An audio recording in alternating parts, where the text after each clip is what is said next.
C'est l'une des raisons pour laquelle il est souvent invoqué comme un saint patron puissant dans la lutte contre les forces du mal. Ils l'ont divinisé finalement. Seigneur, saint patron dans la lutte du mal. Dans la lutte contre les forces du mal, tu l'invoques, il va venir t'aider. Mais God, quelqu'un dit il nyanga les trucs. Ça paraît souvent. Moi, je pense qu'il était opprimé. Bon, bref. Même l'apôtre Paul n'a pas fait ça. Non. Oh. C'est quoi tout ça là? Jésus dit dans Jean 14, verset 1, que votre cœur ne se trouble point. Jean 14, verset 1, que votre cœur ne se trouble point. Croyez en Dieu et croyez en moi.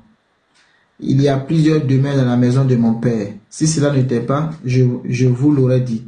Je vais vous préparer une place. Et lorsque je m'en serai allé et que je vous aurai préparé une place, je reviendrai et je vous prendrai avec moi, afin que là où je suis, vous y soyez aussi. Vous savez où je suis, où je vais, et vous en savez le chemin. De quoi avez-vous? Mais ambassadeur, c'est 3 jours là, ça commence à partir de quelle date? Je ne saurais te dire parce que il faut que je vais chercher, mais je ne pourrais pas te répondre comme ça. Comme ça, on peut voir si on peut gagner un peu de jet dans là.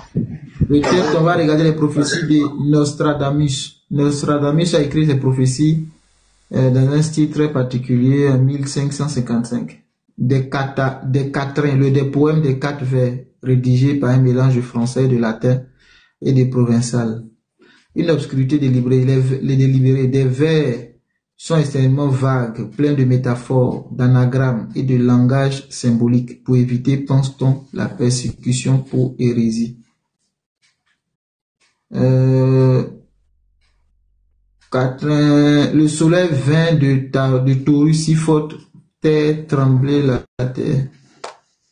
Un alignement astral, soleil dans le taureau, provoquerait un immense tremblement de terre et surtout un obscurcissement du ciel et de la terre, obscurci et troublé.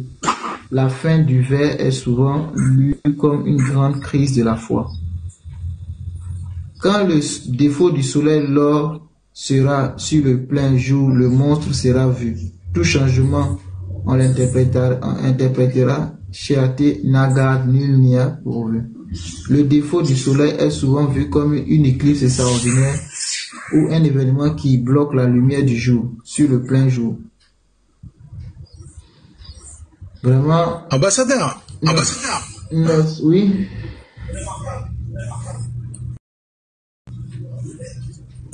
Je t'écoute. Oui, j'avais une question. Oui, avec les frères et sœurs du panel. J'avais une question en fait qui me trotte dans la tête depuis un moment là. C'est les trucs bénis là qu'ils disent à chaque fois là. C'est qui bénit? L'eau bénie, les bougies, l'eau bénie, les bougies. C'est qui décrète ça en fait?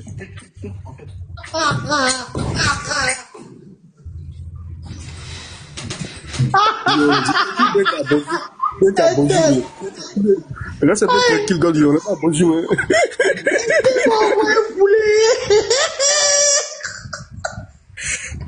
C'est les pères de l'église, je pense. Hein. C'est les pères. Oui. C'est eux qui bénissent. Ce sont les responsables, c'est ça. Et puis, il y a un truc là, t'as vu les vidéos que t'as mis là? C'est pas eux qui ont joué le film de Purge? Allô? Je crois bien que c'est eux les acteurs, non? Allô?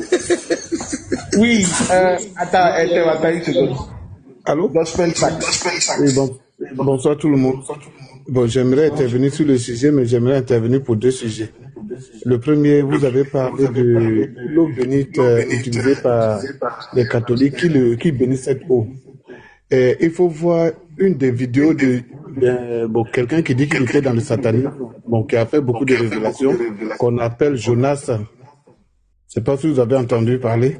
Il va vous expliquer un peu comment on fabrique cette eau-là à partir des restes des morts.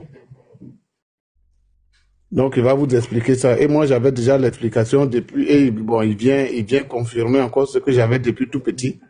Donc, c'est à partir de là que c'est fabriqué cette eau-là. C'est pas une eau où on met seulement le sel, mais c'est une eau qui est chargée spirituellement, mais avec des esprits de mort. Là où on fait la cendre aussi pour dire tu es mort, comment on appelle, tu étais poussière, et à cette poussière tu vas retourner, alors que nous ne sommes plus poussière. Nous sommes en Christ, ça n'est pas, voilà, parce que là, le serpent lui mange la poussière. Et nous, on n'est pas mangé par le serpent, parce qu'on est en Christ qui nous a redonné la vie. Donc, vous allez voir beaucoup d'explications concernant cela. Et mon deuxième point, excusez-moi, c'est que bon, moi, je suis évangéliste de rue à Paris. Et mes filles et moi, il y a une fille de 7 ans et de 11 ans, on a créé une chanson. Mais en tout cas, tout le monde dit que c'est une très belle chanson. En une semaine, on a déjà 2500 vues. Elle va passer bientôt à la RTI, si je ne me trompe. Et donc, je voudrais quand même que vous nous aidiez à faire la promotion de cette chanson en tant que chrétien. Voilà. Et avec un très beau clip vidéo d'ailleurs. Donc, voilà, j'ai mis ça. C'est Chante à Jésus. Avec un beau clip vidéo. Bon, elle est là sur mon ordinateur, mais il faut que j'ai la permission pour vous montrer juste un peu. Et j'aimerais vraiment que vous nous aidiez. C'est ma fille de 11 ans qui chante. Elle a composé la chanson à 7 ans. Donc, on est parti au studio, dans un grand studio, là où le Kofi Olomide partent, pour faire vraiment une bonne musique.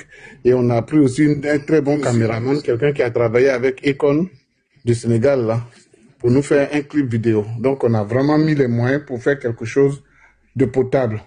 Et on aimerait vraiment que les chrétiens adoptent notre chanson pour encourager les filles, leur laisser des messages sur YouTube surtout, parce qu'elles lisent cela. Mais félicitations, la place de la femme, c'est dans la cuisine, non? Amen. Il a compris. Pas des enfants. Les gars, Pas des enfants. Pas des enfants, mais les enfants sont des femmes en devenir, non? Oui, mais elles sont pas, il n'y a pas encore l'heure. Donc elles sont en l'évangélisation. Mais en tout cas, félicitations. On va écouter. Bravo. Merci beaucoup. Donc, allez-y, likez, commentez, partagez pour permettre la visibilité. C'est le nom de Jésus qui est glorifié. Amen. Merci beaucoup. 11 ans, tu as félicité. Vraiment. Merci beaucoup. Bien. Et Dieu la garde. Amen. Parce que le diable aussi, il aime les bonnes choses. Merci beaucoup. En tout cas, que Dieu la garde. Le diable cogne aux portes maintenant. Le diable cogne aux portes. Mais attends, on doit savoir ça. Ambassadeur, c'est pas sérieux, donc. Faut répondre à la vidéo. Faut écouter aussi. Ah, il savait pas. Mais c'est normal. Sa femme était à la cuisine, donc voilà. Elle avait. Je me suis rappelé qu'il y avait le reste de mon petit gars quelque part là-bas. J'ai mis le lien de la vidéo. Vous savez qui voulait qu'on reprenne. Le lien est là. Le nom est là. Voilà. Maintenant, là où je voulais aussi intervenir, quand les gens se lèvent comme ça dans le monde, et ils se lèvent pour dire, oui, il va y avoir 3 jours où il n'y aura pas de lumière, il va y avoir 3 jours de ténèbres. C'est pas parce qu'ils ont dit qu'il va y avoir 3 jours de ténèbres que le soleil sera pas là. Mais ils parlent du monde satanique. C'est-à-dire qu'ils sont en train de saturer l'atmosphère spirituelle pour ne pas que la présence de Dieu se sente, parce qu'ils sont en train d'angoisser les esprits. Ils sont en train d'angoisser les âmes. Donc, ils créent un environnement, ils créent l'atmosphère satanique qui va faire qu'il n'y aura pas de lumière, parce qu'une fois que les gens sont angoissés, ils n'ont plus la foi. Et quand on n'a pas la foi, on ne peut pas se connecter à Dieu. Donc c'est cette atmosphère, ils créent parce qu'ils ont besoin de faire des opérations sur la terre, comme pendant les JO. Donc quand vous entendez des choses comme ça, vous mettez à genoux chez vous. Pour vous d'abord, pour votre famille, pour votre quartier, pour votre ville et peut-être pour votre pays. La Bible dit, les ténèbres couvrent la terre, mais sur toi, ma lumière s'élève. Donc c'était pas, il y avait pas de, c'est pas qu'il y avait un manque de soleil, mais c'est les ténèbres sataniques qui font couvrir la terre. Mais il faut que sur vous, la lumière de Dieu s'élève. Sur vous, il faut que la gloire de Dieu apparaisse. Ça c'est mon, voilà, je suis dans la fonction évangéliste, excusez-moi. Amen, amen, c'est exactement ça. Amen. On prend l'exemple de l'Égypte en fait. L'exemple de l'Égypte. Quand Dieu envoie les ténèbres en Égypte, mais Israël, le peuple de Dieu est dans la lumière, ils jouent de la lumière, c'est-à-dire qu'ils ont qu'à tout faire. Mais nous là, on demeure dans la lumière, on n'a peur de rien. Tout leur programme tapis dans l'ombre là va toujours échouer. Ça c'est clair. Nom de Jésus. C'est la provision de Dieu. Bon, moi, les époux, là, dites-moi, ça commence quand pour qu'il y ait acheté les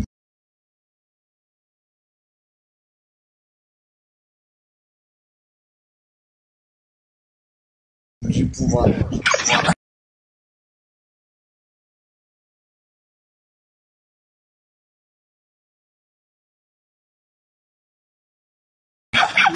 C'est la date.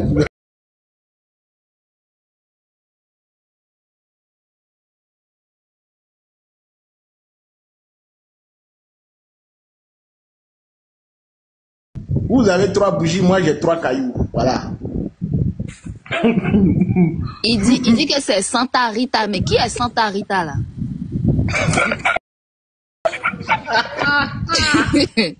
Non mais c'est vrai. Qu'est-ce que tu veux? Donc en tout cas, idée de commerce, hein, on peut écrire des versets et puis signer Santa Rita, on leur donner. Ça aussi c'est possible. Mais oui. Moi je veux savoir, ambassadeur, donc tu as lu tout ça là, tu n'as pas pu voir là où on a écrit, ça commence à partir de telle date.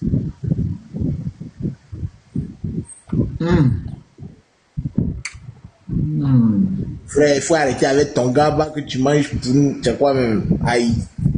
Il y a quoi? Oui, ça a commencé en Europe. Ça a commencé en Europe. On dit de manger les herbes. Voilà, c'est ce que le gars là a dit, il faut manger végétal. Quand tu es là, avaler gaba avec poisson là. Quand le démon arrive là, il va t'attraper. C'est ça, ouais. Ah, tu as dit qu'il a dit de manger végétal. J'étais là. Mais c'est ce que le gars là a dit, non? Il a dit qu'il faut manger végétal, tout ça. Moi, il n'y a pas entendu ça. Brancher la boxe. Il a entendu que démon sort des free box. C'est ce qu'il a entendu. Végétal là, il se C'est la partie là qui t'a frappé. C'est la partie là qui va boxer comme le padré. C'est la partie là. Et pour ça, moi, il a donné un conseil à toutes les femmes qui sont sur ce live là.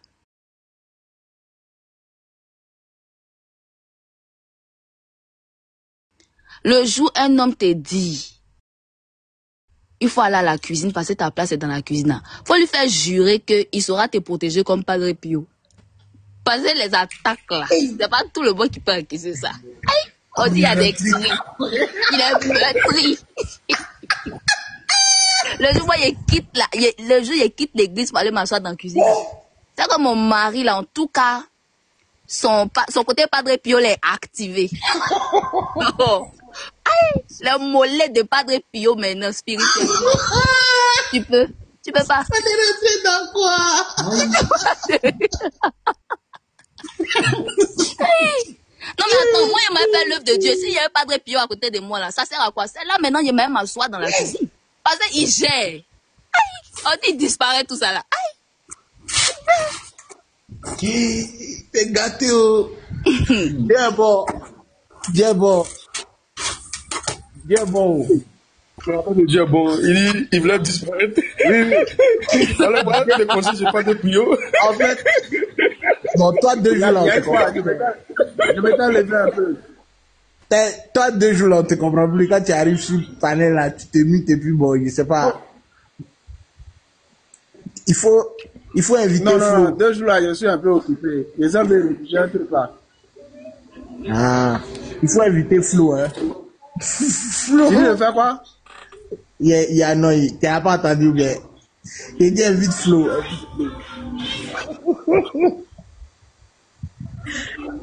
Flo. Il n'y a pas de souci. Eh les frères. Bon, en fait, moi, ce que moi je dis là, c'est que des fois, tu sais, et puis là, je vais essayer d'être un peu plus sérieux. C'est-à-dire que de fil en aiguille, quand on commence par, je vais pas dire s'écarter, mais quand on commence par créer des trucs bizarres qui n'ont rien à voir avec des trucs, qui n'ont rien à voir avec la Bible, il y a toujours des innovations, des innovations. C'est-à-dire que on va rester et puis bon, il y aura forcément quelqu'un qui va venir dire quelque chose par rapport à peut-être lui aussi son ressenti. Et puis bon, pouf, ça part. Maintenant, ce que je comprends, c'est que à force de faire ça, on installe un dogme avec une certaine peur.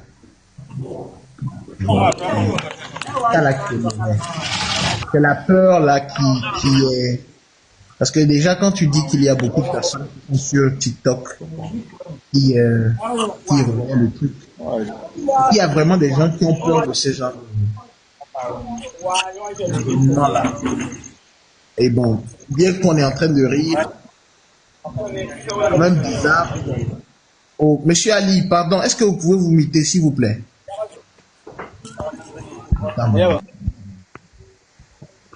Donc, comme je disais, en fait, quand on essaie de s'écarter trop, chacun crée à sa sauce, en fait. Et puis, il n'y a plus de limite.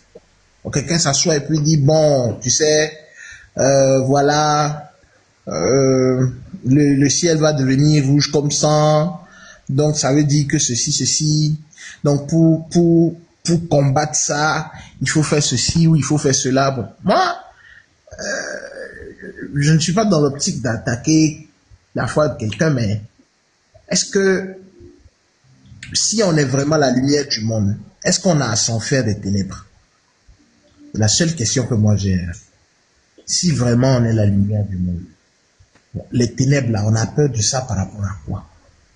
À moins qu'on n'ait pas la lumière du monde et que la Bible dit juste des balivernes. Si tant est que on nous dit que nous sommes la lumière du monde, pourquoi les ténèbres devraient nous faire peur, vu qu'on est la lumière du monde? Et c'est ça le problème. Maintenant, chacun a peur parce que, soi-disant, il y a des ténèbres qui vont envahir les gens et il faut utiliser plutôt des bougies. Bon, entre la lumière qui est en toi et la lumière de la bougie, laquelle est censée combattre ou attaquer les ténèbres dans ta vie? C'est la question qu'il faut se poser. Moi, je dis ça et puis bon, je m'arrête. Et c'est ça, David, je te rejoins. La Bible est claire. La mort, même la mort ne peut plus. En fait, c'est comme ce qu'on disait ce matin, ambassadeur. C'est-à-dire que la mort ne peut même plus nous faire peur parce que la mort a déjà été des deux côtés. La mort a déjà été trichée. On a triché la mort parce que techniquement, qu'on vive ou qu'on meure, on n'a pas à s'en faire. Mais la peur, là, cette peur, elle vient d'où? C'est-à-dire, pour des chrétiens, on tremble sur place. Oh, la mort. Mais si on tremble, c'est qu'on n'est pas sûr de où on va après, en fait. Donc, à tous mes frères, que vous soyez catholiques, que vous croyez en cette histoire de ténèbres ou pas, deux questions qu'il faut vous poser. C'est, êtes-vous la lumière du monde? Si effectivement vous êtes la lumière du monde, alors pourquoi la peur?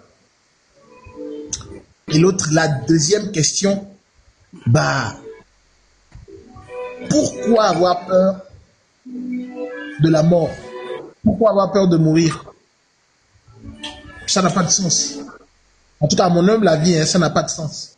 Mais est-ce que je suis en train de dire que faut vivre de façon bizarre ou désordonnée pour que la mort vienne nous trouver parce qu'on n'a pas peur de la mort? Pas du tout. Parce que on est sur Terre, on a une mission, on vit pour accomplir les desseins pour lesquels nous sommes venus sur la Terre. Mais s'il est l'heure de retourner, c'est encore un gain. Donc, c'est tout ce que moi je voulais dire à propos de ça. Maintenant, les batailles avec les démons, avec des coups de poing, très très franchement, voilà quoi. Je peux pas donner d'explication normale. Ça te dépasse. Non, ça me dépasse. Bon. Voilà. Bonsoir les frères et sœurs. Bonsoir. Ouais, bonsoir. Bonsoir. Oui, on va te donner la parole. Vous allez? Oui, attends, on va te donner la parole dans une minute. Donc, permets-moi de terminer ce que je disais. Donc, je disais, pour combattre des démons avec les gants et tout ça, vraiment, ça là, ouais, et sincèrement, il n'y a aucune base spirituelle qui explique ça.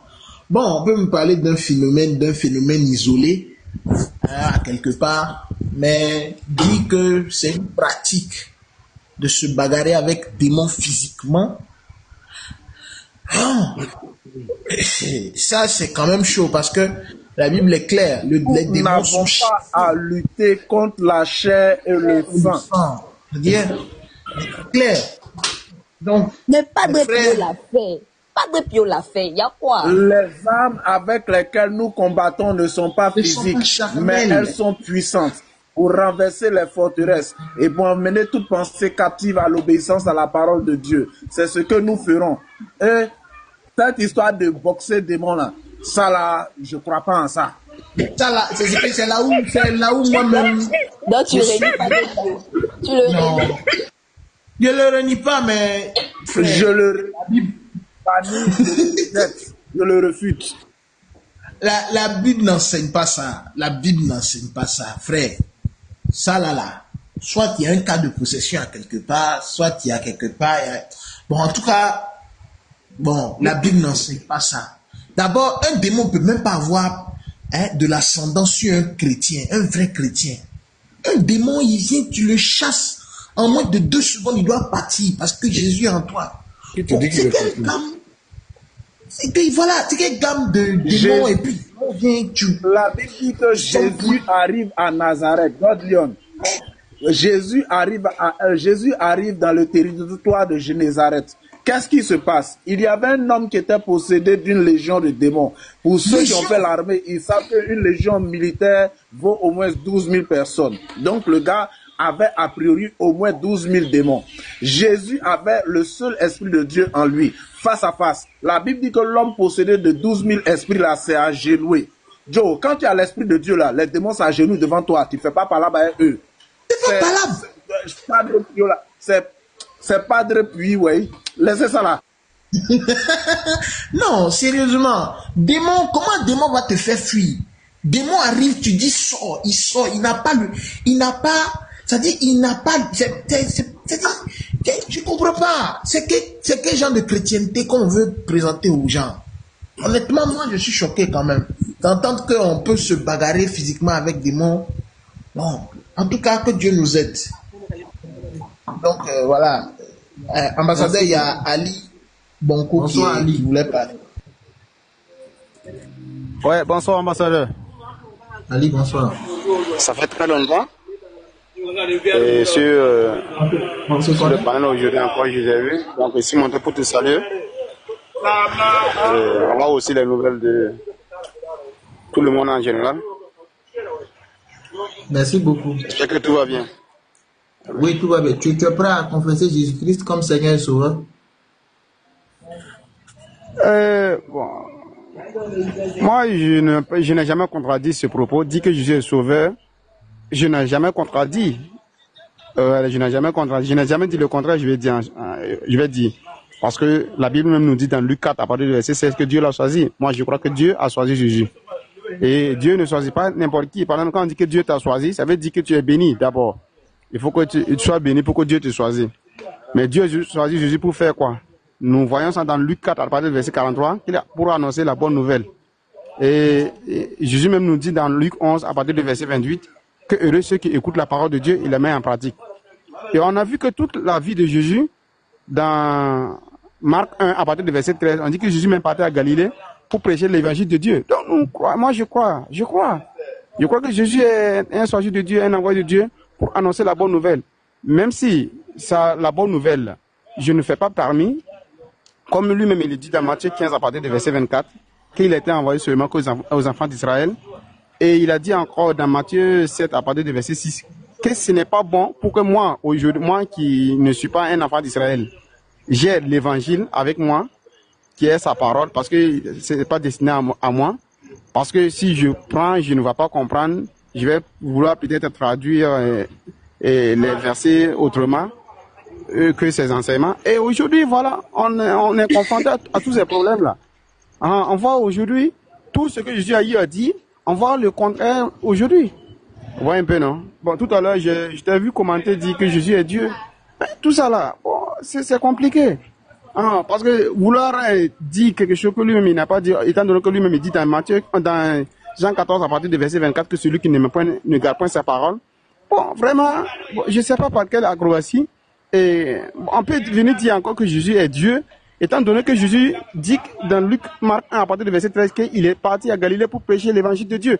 Bon, vraiment, c'est compliqué quoi. Donc c'est ça mon souci un peu. Sinon, je crois que Jésus est un sauveur destiné aux enfants d'Israël, comme lui-même il a dit dans sa bouche. Je sais que Jésus est un sauveur par procuration, parce que le vrai sauveur même, c'est Dieu, le Dieu créateur. Comme il est dit dans Ésaïe 45 à partir du verset 18, que c'est lui seul qui sauve. Donc, c'est ça. D'accord. Je t'ai juste posé une simple question. Tu as peu de... Toi.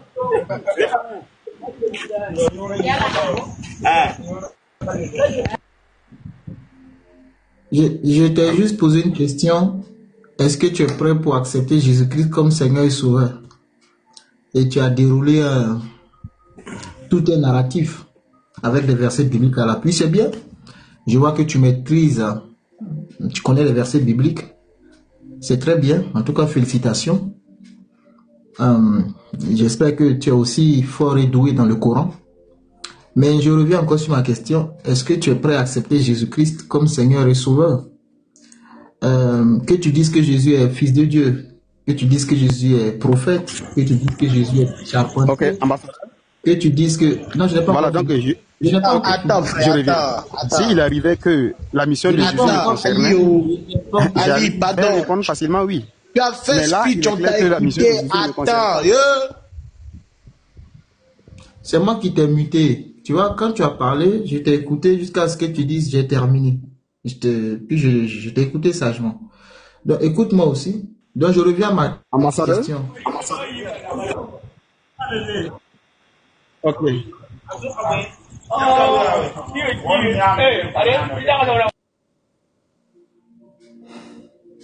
Donc je disais, même si tu crois que Jésus, il est prophète, il est charpentier, il est menuisier, il est choisi de Dieu, il est éleveur, il est éboueur, il est fils de Dieu. Ça ne me dérange pas. Peu importe la casquette que tu vas donner à Jésus, il n'y a pas de problème. Mais est-ce que tu es prêt à accepter Jésus comme Seigneur et Sauveur? Jean 13, verset 13. Monsieur Makoina, comment allez-vous? J'espère que ça va.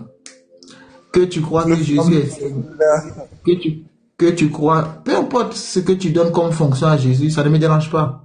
Mais est-ce que tu es prêt à accepter Jésus-Christ comme Seigneur et Sauveur? Et tu as dit que non, Jésus est venu pour la maison d'Israël et tout ça. Je ne veux pas en débattre parce que tu sais au fond de toi que c'est pas vrai. Mais je ne vais pas en débattre. Je vais te lire Acte 4, verset 12. Et puis tu vas me dire si tu es prêt à accepter Jésus-Christ comme Seigneur et Sauveur. Jean 3, verset 16. car Dieu a tant aimé le monde qu'il a donné son Fils unique, afin que quiconque croit en lui ne périsse point, mais qu'il ait la vie éternelle. Quiconque croit en lui ne périsse point, mais qu'il ait la vie éternelle. C'est ce que Jean 3,16 dit. Tu vois, quiconque croit en lui ne périsse point, mais qu'il ait la vie éternelle. Ah, maintenant, je te lis le deuxième verset dans Acte 4, le verset 12. Il est écrit, il n'y a de salut en aucun autre. Il n'y a de salut en aucun autre, car il n'y a sous le ciel aucun autre nom, sous le ciel, aucun autre nom qui a été donné parmi les hommes. Hein, c'est bien précisé, les humains, parmi les hommes, par lequel nous devions être sauvés. Tu comprends? Le seul nom, au verset 13, c'est le nom de Jésus.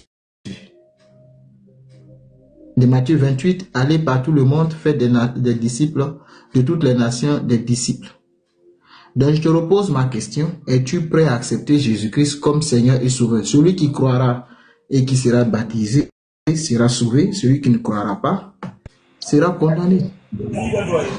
Acte, je suis là avec Jean, chapitre 1. À tous, la parole est partie sur les siens. Les siens, c'est Israël. La parole est partie sur les siens dans Jean 1. C'est par là que je suis dans la parole. Voilà. La parole est partie sur les siens. Donc, je vais lire. Elle était dans le monde.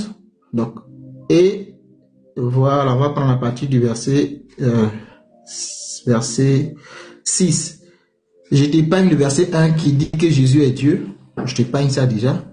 Il y eut un homme envoyé de Dieu, son nom était Jean. Il vint pour servir de témoin, pour rendre témoignage à la lumière, afin que tous crussent par lui. Il n'était pas la lumière, mais il parut pour rendre témoignage à la lumière. On parle de Jean-Baptiste. Cette lumière était la véritable lumière cette lumière était la véritable qui, en venant dans le monde, éclaire tout homme. Donc, je balaie ce que tu as dit dans Matthieu 15 là. Je suppose que tu ne connais pas. Voilà. Tu fais juste un récit que tu as écouté quelque part. Donc, c'est une cassette que vous récitez. Donc, je balaie ça avec Jean, chapitre 1, le verset 9. Cette lumière, écoute très bien ce qu'il dit, hein, cette lumière était la véritable lumière qui, en venant dans le monde là, à moins que vous ayez votre monde à part, mais le monde dans lequel éclaire tout homme. Tout homme. Le français est limpide à ce niveau-là, sans ambiguïté. Tu comprends? Éclaire tout homme. Verset 10. Elle était dans le monde, et le monde a été fait par elle, et le monde ne l'a point connue. Elle est partie chez les siens, donc les siens qui est Israël. Là, je donne le coup en fait. Les siens, c'est Israël. Donc c'est gratuit, c'est pas grave, c'est gratuit. Elle est partie chez les siens, et les siens ne l'ont pas reçu. Donc Israël l'a pas reçu, l'a refusé. Tu comprends? Mais, écoute le verset 12. À tous ceux qui l'ont reçu, à ceux qui croient en son nom, elle a donné le pouvoir de devenir enfants de Dieu, lesquels sont nés non du sang, ni de la volonté de la chair, ni de la volonté de l'homme, mais de Dieu. Et la parole a été faite chair et habité parmi nous, pleine de grâce et vérité. Et nous avons contemplé sa gloire, une gloire comme la gloire du Fils unique venu du Père. Donc, je balaie ce que tu as dit dans Matthieu 15, qui n'est pas vrai. Je ne vais pas en débattre parce que toi-même, tu sais que c'est faux ce que tu as dit. Voilà. Maintenant, je te repose ma question. Est-ce que tu es prêt à accepter Jésus-Christ comme Seigneur et Sauveur?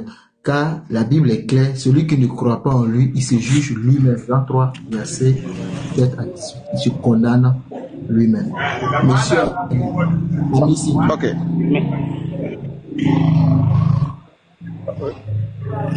Ok. Je peux parler?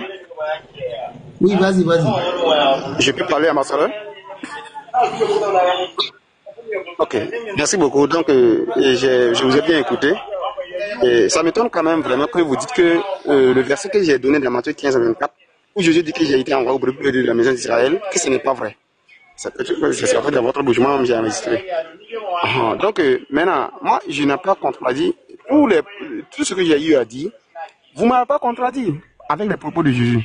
J'ai vu que vous avez pris un Jean qui a parlé, Acte qui a parlé, mais les propos de Jésus, qu'est-ce que vous en dites?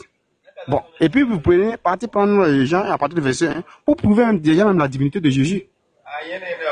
Bon, chose même qui n'est pas vraie. Parce que là, même si on prend la parole dans Jean 1, à partir du verset 1, la parole n'est pas un individu, mais un outil de Ali, création. excuse-moi. Deuxièmement, Excuse-moi de t'interrompre. vous allez constater que Attends, la mission de Jésus... Ali, excuse-moi d'interrompre. Tu sais,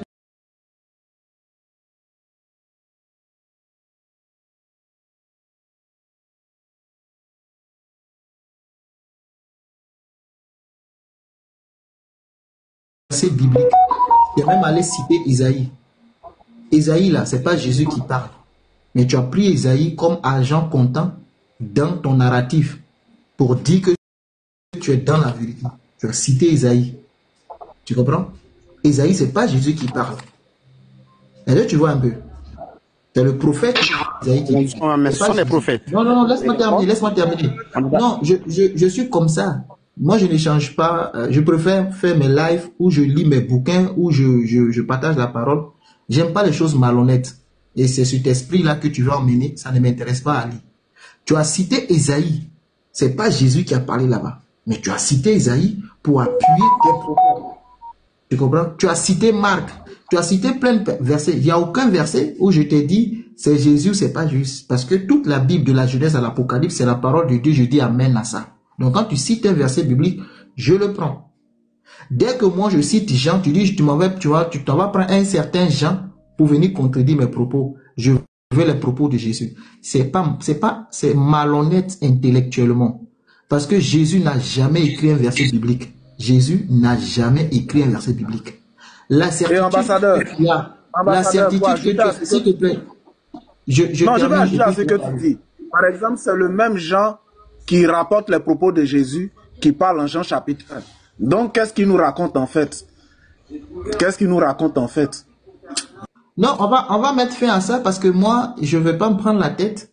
J'aime les gens honnêtes. C'est pour ça que je ne fais pas de débat. Beaucoup de fois, ils viennent, va débattre, ça ne m'intéresse pas.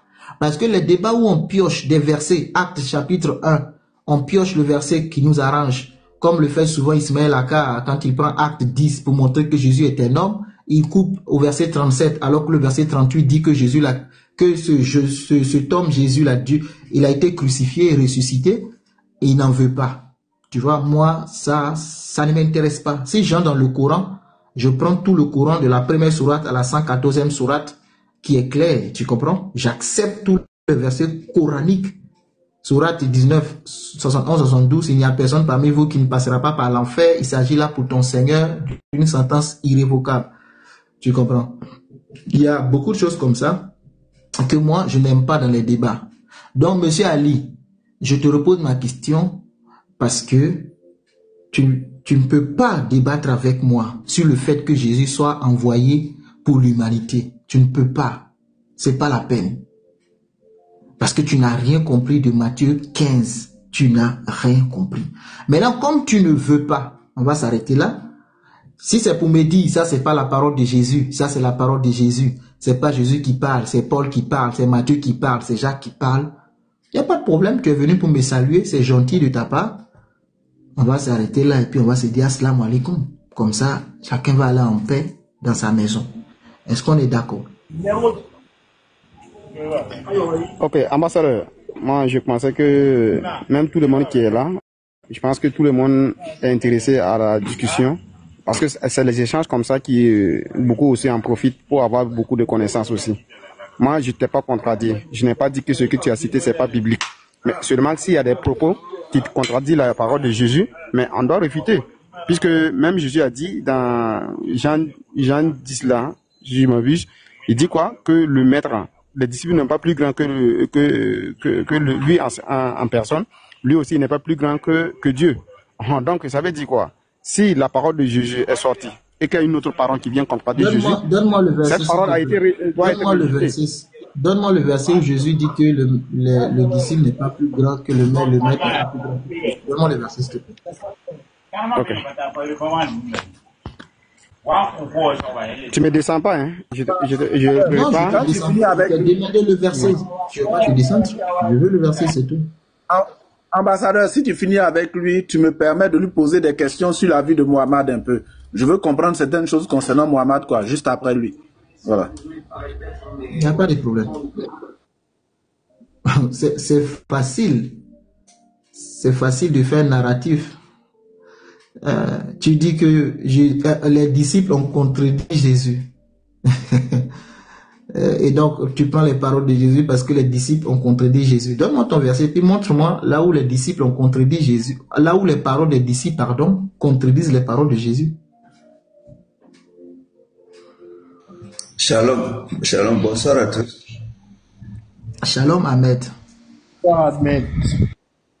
Oui, en fait, sur Matthieu 15, là, moi j'avais une question dedans parce que Jésus a dit qu'il est venu pour les brebis perdues d'Israël. Je voulais savoir si tous les brebis étaient perdus. S'il y avait des brebis qui n'étaient pas perdues, est-ce que c'est seulement une partie d'Israël que Jésus est venu sauver ou bien c'est tout Israël? Parce que là, le verset dit, je suis venu pour les brebis perdues. Donc, ceux qui n'étaient pas perdus n'étaient pas concernés alors. Donc, on va encore couper Israël en morceaux pour donner à Jésus. Si je comprends bien, quoi. En fait, moi, ce que moi j'ai vu, c'est des gens qui, honnêtement, hein, sans manque de respect, c'est des gens qui ne tiennent sur rien. Regarde la première question que tu l'as posée, regarde comment est-ce qu'il est parti en... Un narratif, ils ont souvent leur PDF, ils ont leur truc. Donc quand tu leur poses une question, eux, ils vont dans toutes les thématiques en fait. Et si tu les suis dedans, vous allez faire un débat tohu-bohu. Tu comprends? Je lui pose la question, est-ce que tu es prêt à accepter Jésus-Christ comme Seigneur et Sauveur? Lui commence à dérouler, il parle de divinité de Jésus, il parle de mission de Jésus. Ça, ce n'est pas le problème. Même si Jésus c'est un découvreur, est-ce que tu es prêt à accepter Jésus comme Seigneur et Sauveur? C'est ça la question. Oui, Ali, donne-moi le verset, parce que moi je ne connais pas tout. Donc Le verset. Oui. Matthieu 10 à partir du verset 24. Matthieu 10, 24. Ok. Oui, lis, vas-y. Matthieu 10, 24. Le disciple... Non, où est-il? Mais tu as beaucoup de bruit. Lui, toi, ce que tu es où? Il y a bruit chez toi-même. Bon, il y avait des motos qui passaient.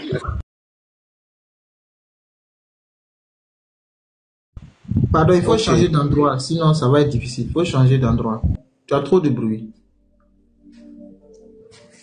Matthieu 10, 24. Le disciple n'est pas plus que le maître, ni le serviteur plus que son Seigneur. Où ça écrit ici que Jésus, comment ça s'appelle là? Dieu est plus grand que Jésus là. C'est écrit où dans ce verset? Que tu as dit tout à l'heure.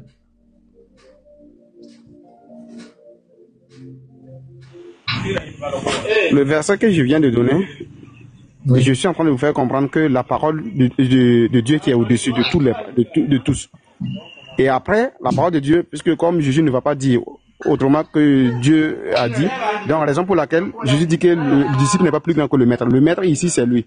Lui et son Seigneur aussi est plus grand que le maître. Vous comprenez un peu? Maintenant, si tu veux voir peut-être le verset où Jésus dit que Dieu est plus grand que lui, tu parles dans Jean 14 à partir du verset 28. Est-ce que dans la Bible, Jésus est Seigneur? Bon, quand on dit Seigneur, ça signifie deux choses. Par exemple, on peut dire Seigneur qui est en supérieur, comme ça peut définir aussi comme le Dieu créateur. C'est difficile avec vous. Toi, tu dis que Seigneur ici, ça se rapporte à Dieu. Je n'ai pas discuté, puisque tu dis, Jésus a dit que le serviteur n'est pas plus grand que son Seigneur et que le Seigneur c'est Dieu. Je n'ai pas discuté. Donc Seigneur égale à Dieu. Je te pose la question, est-ce que dans les Écritures Jésus est appelé Seigneur? Est-ce que Jésus accepte le titre de Seigneur? C'est ça ma question. Malhonnêteté en téléchargement. Oui, il est appelé Seigneur. Mais quelle est la définition? Oui, du Seigneur. Par exemple, il y a le Seigneur qui peut définir comme ton supérieur. Comme on peut dire Dieu, comme Dieu aussi est notre supérieur aussi, on peut dire notre Seigneur. Par exemple, tu vas voir dans le livre de Marc, pardon, arrête les dérouler là. Vous lisez, attends, tu lis les versets que tu ne comprends pas. Hein, c'est pas le fait d'aligner beaucoup de versets qui change la compréhension. Faut comprendre au moins le seul verset que tu utilises, faut le comprendre.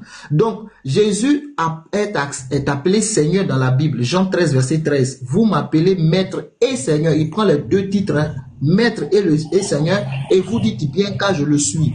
Maintenant, toi, tu décides que dans Matthieu 10 là, Seigneur ici c'est Dieu. Pourquoi Seigneur ici c'est pas Jésus? Mais montre-moi dans le verset là où le mot Seigneur est rapporté à Dieu et non pas à Jésus. Bon, tout simplement, là, je suis en train de montrer à ces disciples une supériorité.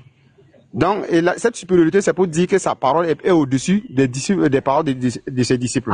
Et comme nous le savons très bien, comme Jésus a été envoyé, God, s'il te il a plaît. été envoyé par quelqu'un. Donc, celui qui l'a envoyé est supérieur que Jésus. N'est-ce pas, non? Nous interférez, je ne comprends rien du tout. Nous Si vous interférez, écoutez, nous pouvons confirmer ça dans Jean 14 à partir du verset 28. Attends, il faut reprendre. Nous pouvons confirmer ça dans Jean 10 à partir du verset 28. Il faut reprendre, s'il te plaît. Je n'ai rien compris. Il faut reprendre, pardon. Ok. J'ai dit que le verset Matthieu 10 à partir du verset 24 parle d'une supériorité. Et cette supériorité, ça veut dire quoi? C'est la parole en question. Je suis en train de faire comprendre à ses disciples S'il te plaît, que où se trouve la supériorité? lui, sa parole est au-dessus de ses disciples. De la parole, oui. Mais c'est où c'est marqué? Puisque s'il y a par exemple, s'il y a une parole des disciples, c'est où c'est marqué que Seigneur là, c'est Dieu ici? On dit le serviteur n'est pas plus que son Seigneur. Le verset a dit quoi? Oui, le disciple n'est pas plus grand que son maître. Le maître aussi n'est pas plus grand que son Seigneur. Ok, on va aller pas à pas. Le disciple n'est pas plus que le maître. Est-ce que dans la Bible, le disciple peut être le maître? Est-ce que le disciple peut devenir le maître? Le disciple, selon le verset, le disciple n'est pas le maître. Je suis d'accord avec toi. Le disciple, il dit que le disciple n'est pas plus que le maître. Mais est-ce que dans les Écritures, la Bible, est-ce que le disciple peut devenir le maître? Le disciple peut être égal, l'égalité avec le maître dans la Bible? Je te pose la question.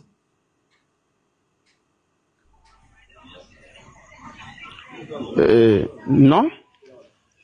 Ok, je vais te lire un verset. C'est pour ça que je te dis que... On peut continuer le verset là pour... Attends, j'arrive. C'est pourquoi je te dis que c'est pas... Est-ce qu'on peut continuer le verset? Non, moi je te dis que je ne change pas comme ça. Hein. Moi je vais dans les détails des versets. C'est pas quand tu cites beaucoup de versets qui veut dire que ce que tu dis est vrai. Mais il faut comprendre ce que tu cites. Comme Philippe qui demande à l'eunuque éthiopien, comprends-tu ce que tu lis? Il lisait Ésaïe 53. Il pensait que ça parlait d'Ésaïe lui-même. Il ne comprenait pas. Philippe l'a enseigné. Tu comprends? C'est vraiment le fait de réciter ou d'aligner des versets qui fait que tu as la connaissance. Voilà. Non.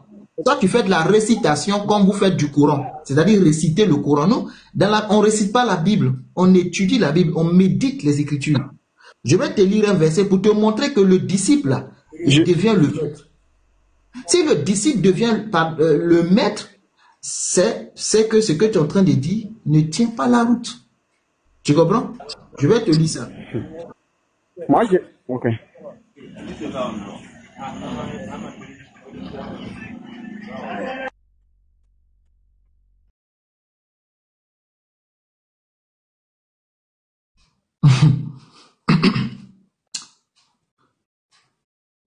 Je lis ça.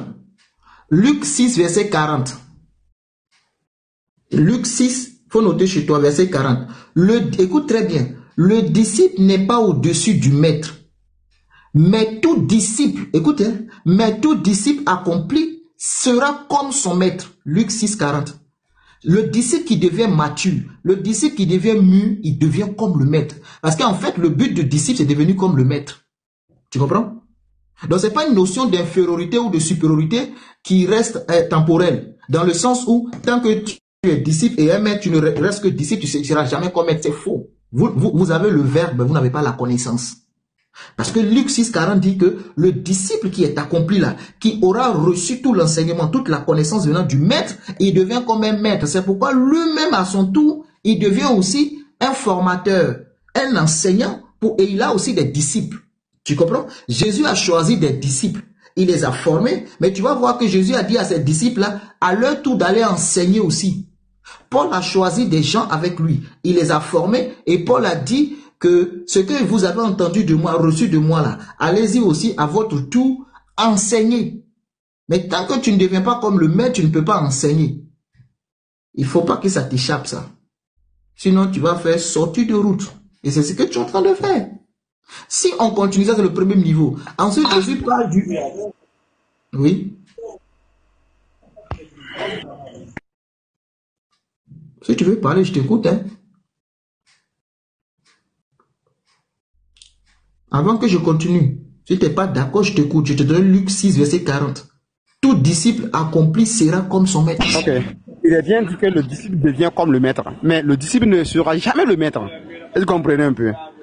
Oh, donc, ils avaient devenu comme. Ça n'a pas dit que tu dis, il a bien dit que le disciple est comme son maître, mais le disciple ne sera jamais comme son maître. Tu dis quoi finalement, toi? Tu dis quoi finalement? Tu vas discuter le verset. Le maître, c'est un choisi de Dieu. Sera comme son maître. Tu vas discuter avec ça? Comme. Vous savez pas qu'il devient le maître. Fonction de com. Quelle est la fonction de com? Quelle est la fonction de com? Ça veut dire sur la volonté. Ça n'a rien à voir avec non. la mission. Quelle est la fonction de com? Quelle est la fonction de com? Le disciple accompli sera comme son maître. Frère, ça là, c'est le français. Ça, je ne vais pas faire cours de français, hein, je suis désolé. Quelle est la fonction de com? Écoute-moi. Quelle est la fonction de com dans cette phrase? Tout disciple accompli sera comme son maître. Quelle est la fonction de com dans cette phrase? Explique-moi. Ça veut dire tout simplement que tout disciple qui a suivi, par exemple, qui a écouté l'enseignement que Jésus a donné, et qui le fait, par exemple, enseigner aussi aux autres, il devient comme le maître. Ça veut dire comme Jésus, dans la volonté. N'est-ce pas, non? C'est dans la volonté, mais ça ne veut pas dire qu'il devient... C'est écrit où dans volonté? C'est écrit où volonté? Attends. Il devient messager de Dieu. Pourquoi tu rajoutes ce qui n'est pas écrit? C'est écrit où dans volonté? C'est écrit où dans le verset la volonté? On dit tout disciple accompli sera comme son maître. Tu dis c'est dans la volonté. C'est écrit où dans la volonté? Dans le verset là, montre-moi le mot volonté. Vous ajoutez des versets. Vous retrenchez des mots. Bien vrai qu'ils n'ont pas écrit comme. Mais il y a des versets qui se répètent. Par exemple, si nous prenons, il y a des versets qui disent que moi et Dieu nous sommes un. Et moi et les disciples et Dieu nous sommes un. Et nous savons très bien que c'est pas dans la nature, mais c'est dans la volonté. Raison pour laquelle je suis en train de faire comprendre que quoi?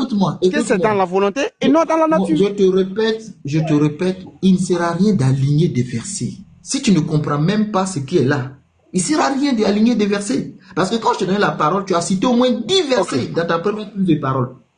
Mais tu ne comprends pas les versets que tu cites toi-même. Tu vois, là, je viens de te démontrer que tout disciple accompli sera comme son maître. Mais tu es incapable de dire oui et amen à ça. Parce que ça te dérange. Si on continue, ça va encore te déranger. Le disciple, quand il est formé, quand il est mûr, quand il a reçu l'enseignement, il doit être comme son maître. C'est-à-dire, quand on le regarde là, c'est une notion d'égalité. C'est pas moi, c'est le français. Tu comprends? Il y a une notion d'égalité. Écoute-moi. Il y a une notion d'égalité. Élie a formé Élisée. Tu as cité Ésaïe, donc je sais que tu connais l'Ancien Testament. Élie a formé Élisée dans son école. Quand Élie est monté au ciel, il a donné la double onction, c'est-à-dire la double onction à Élisée. Élisée est devenu comme Élie. Tu comprends? Les miracles que Élie faisait, Élisée en a fait même le double. Donc si on les met on met Élisée, c'est tous deux des prophètes majeurs. Tu comprends? Élisée a fini par être comme Élie. Il y a une égalité qui est établie. Les disciples de Jésus, Jésus a dit d'ailleurs, quand je vais partir là, il dit, vous allez faire les œuvres que j'ai faites, mais vous en ferez de plus grandes.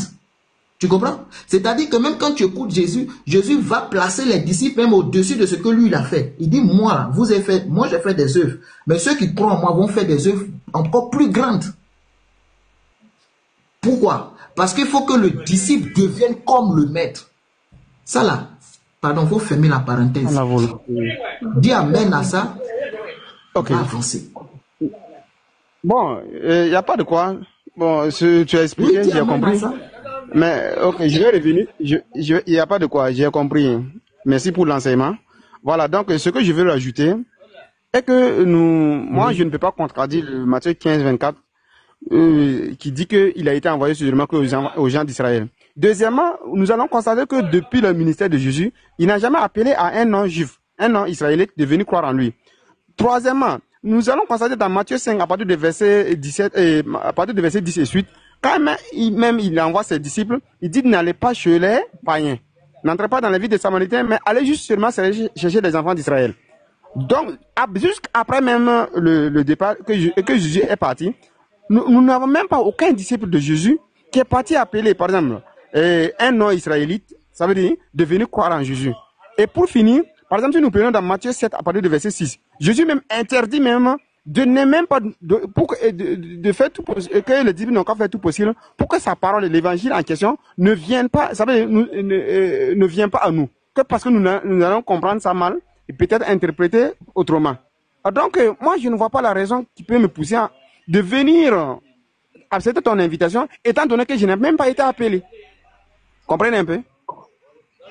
D'accord.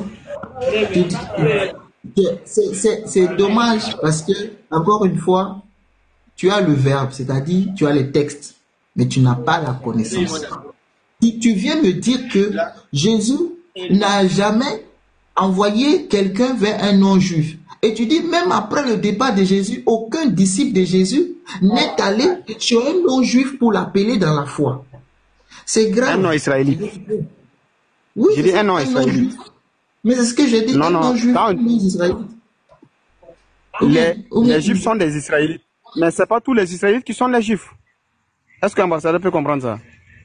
Tout juif est israélite. Il faut lui expliquer. Tout juif est israélite. Mais c'est pas tout israélite. Il n'a pas entendu. Ali, tu parles beaucoup, mais tu n'écoutes pas. Il dit non-juif. Un non-juif. Il n'a pas dit un homme juif. Tu vois, tu n'écoutes pas. Il devait dire un non-israélite. Un non-israélite. Puisqu'il y a des non-juifs, il y a des israélites qui ne sont pas des juifs. D'accord. Non-israélite, là, tu es content. Bon, maintenant, laisse-le continuer. Voilà. Ambassadeur, avant que tu me répondes, je vais lui poser la question. Après le ministère de Jésus, là, ses disciples ne sont pas allés vers qui? Vers les non-juifs ou bien vers les non-israélites? C'est vers qui ils ne sont pas partis? Pour qu'ils puissent bien répondre. Ok. Après le ministère de Jésus, les disciples sont partis chez les non-juifs et non les non-israélites. Ça veut dire ceux qui sont partis, ce sont des israélites. Entre les deux là, où est la différence? Explique-nous la différence, on veut bien comprendre. Le non-juif et le non-israélite. Explique-nous. Ok, merci. Ok. Par exemple, quand on parle de juifs, c'est ceux qui étaient à Jérusalem, qui pratiquaient, par exemple, la religion monothéiste. Toute personne qui pratiquait, par exemple, qui était israélite, mais qui pratiquait la religion monothéiste est appelée juif. La raison pour laquelle on les appelait les judaïstes. Maintenant, les Israélites, qui étaient israélites, qui étaient des enfants de Jacob, mais ils ne pratiquaient pas. Ils étaient appelés aussi des Israélites, mais ils n'étaient pas appelés des Juifs. Par exemple, on les considère comme les païens. Raison pour laquelle vous allez constater même que Jésus en envoyé dans Matthieu à partir du verset 10, il dit n'allez pas chez les païens, n'entrez pas dans les villes de Samaritains. Il y avait des je veux comprendre. non-juifs. Les Samaritains sont des Israélites ou c'était des Juifs? Allez-y. Les Samaritains, tu les considères comme des Juifs ou des Israélites? Selon tes définitions. Ce sont les Israélites et non les Juifs. Très bien. Donc ça me suffit. Je vais aller avec les Samaritains. Donc tu dis que Jésus n'a jamais envoyé ses disciples vers les Israélites. Parce que pour toi, envoyer vers les non-juifs n'a pas de souci avec ça. Mais tu parles des Israélites, n'est-ce pas? Jésus de son vivant, lui-même il est parti en Samarie. Jésus de son vivant, il a enseigné une femme samaritaine au puits de Chicha, au puits de son vivant. Plusieurs Samaritains ont cru en lui. Je vais lire le texte pour toi. Après le départ de Jésus, Philippe est parti en Samarie, dans Actes des Apôtres. Philippe a prêché à la Samarie, des Samaritains ont cru. Et ils ont envoyé Jean et Jacques pour aller prier pour qu'ils aient le Saint-Esprit.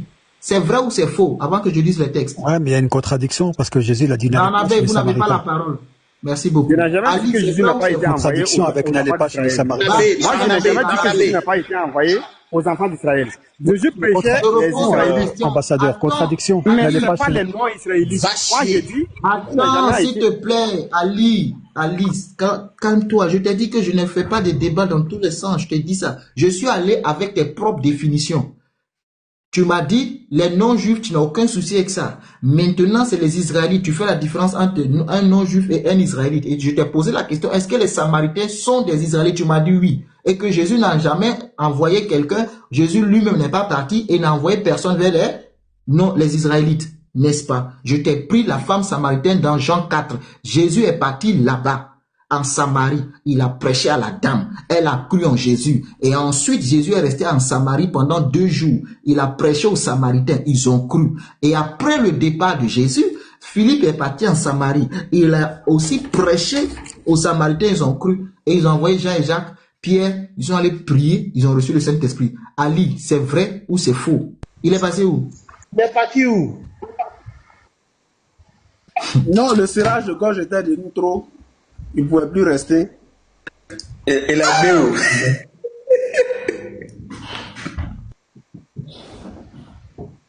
Vous là, vous êtes des comédiens.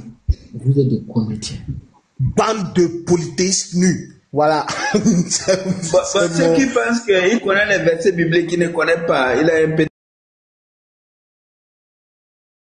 PDF devant lui qu'il est en train de lire. Vous devez enlever le PDF, c'est fini. C'est des choses qui ont été préparées Tu peux et ils sont en train dire de que lire. Jésus n'a jamais envoyé quelqu'un vers un non-juif, vers un Israélite. Toi, tu lis quelle Bible? Tu lis quelle Bible? En fait, arrêtez d'écouter ceux que vous appelez oustaz. Arrêtez ça. Les Sincèrement. oustaz, ils font leur business, dawa business. C'est-à-dire, comment ils vont payer leur maison, construire leur maison, payer leur voiture. C'est ce qui les intéresse. Et vous les suivez. Eux, leur but, c'est de détruire la divinité de Jésus, pas le salut. Au moins, là, même si vous n'aimez pas la foi en Christ, vous n'aimez pas la Bible, vous n'aimez pas Jésus, lisez avant de venir poser des questions. Lisez. Que fait Jésus en Samarie? Oh, et le texte commence, il y a une discorde entre les Samaritains et les Juifs. Jésus fait quoi là-bas? Le texte, il est clair dans Jean 4. Je vais te lire, mais tu es parti. Comment Après, ça vous dire non, il faut faire débat. C'est ça qu'on va faire débat. On va faire débat dans ça. C'est dans ça qu'on va faire débat. Bon, bref, j'ose croire que tu as eu un souci de connexion. Je n'ai pas dit que tu es parti volontairement. Comment ça, un souci de connexion? Oui, il y a le bénéfice du doute. Il faut accorder le bénéfice du doute. Vous foutez des gens, en fait. Monsieur. Comment tu dis? Oui, vas-y, God. Vas-y, il faut terminer d'abord. Non, moi, je suis dégoûté, en fait. Je suis estomaqué. Comment tu peux venir dire que dans la Bible, Jésus n'a jamais parlé aux Israélites et tu dis ça, tu es à l'aise? C'est le PDF qu'il a là. C'est le PDF. Quand il a voulu discuter, un disciple accompli sera comme son maître. Il dit, il faut dire Amen, là, ça va avancer. Il dit merci pour l'enseignement. Il ne s'attendait pas à ça. Il ne connaît pas. En fait, ils ont des versets déjà établis. Quand tu montes sur le palais d'un chrétien, voilà comment tu dois procéder. Il faut chuter sur la divinité. Moi, je lui ai posé une question simple. Tu es prêt à accepter Jésus-Christ comme Seigneur et Sauveur? Regardez tout le speech qu'il a fait. La mission de Jésus, la divinité de Jésus, il allait dans tous les sens. C'est pas ça ma question.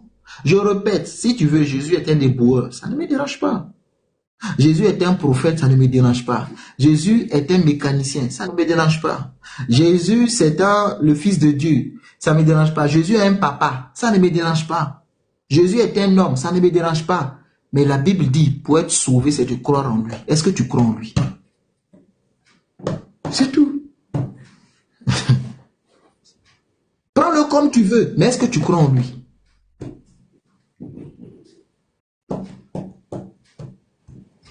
Oui, Miss, vous voulez parler? Miss G. Oh, Miss J, ok. Mademoiselle. Monsieur Ina ne veut pas parler. Bon, s'il n'y a personne pour parler, moi je ressors mes bouquins. Je voulais partager. Voilà. Miss, si vous n'êtes pas là, c'est sur le pont Sirat. Hein. Mais Miss,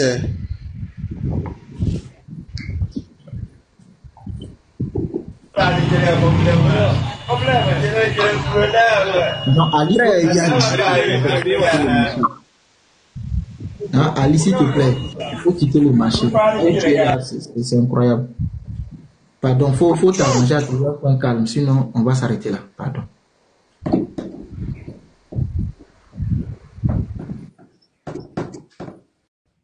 Voilà.